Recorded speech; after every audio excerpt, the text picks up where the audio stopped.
সংসার গড়ে সুখে থেকো।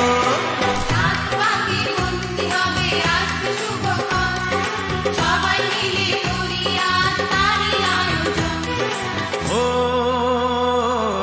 আমাদের কথা শুধু মনে রেখো, সুখী সংসার গড়ে সুখে থেকো।